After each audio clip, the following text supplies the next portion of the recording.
Nagrereklamo na ang ilang preso sa Ilocos Norte dahil sa kakulangan ng supply ng tubig. Ngayong painit na ng painit ang panahon. Problema rin ng mga magsasaka at maging ng mga may alagang hayop ang mainit na panahon. Makibalita tayo kay Jasmine Gabriel. 7 baboy at 1 baka sa Kidapawan City ang namatay dahil sa sobrang init ng panahon. Ayon sa City Veterinary Office, napabayaan daw kasi nakabilad sa ilalim ng araw ang mga ito.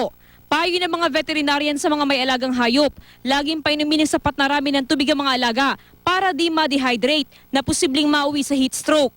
Mainam din na laging paliguan ng mga hayop at ilagay mga ito sa lilim. Nirereklamo rin ng mga magsasaka matinding init.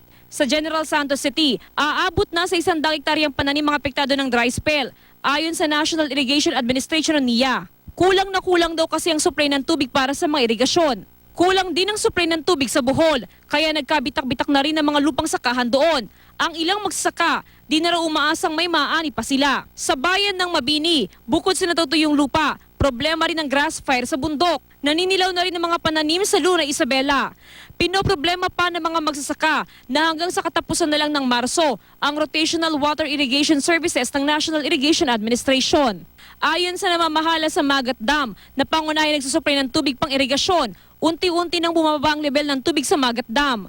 Pero tinitiyak nila na kaya nilang bigyan ng supply ng tubig pang irigasyon ang mga magsasaka hanggang sa March 31.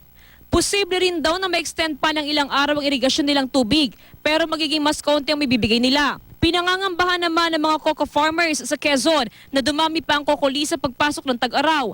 Ayon sa Philippine Coconut Authority, mas dumarami talaga ang coconut scale insect pag mainit ang panahon. Kaya naman patuloy lang daw sila sa trunk injection at spraying para masugpo ang kokolisap.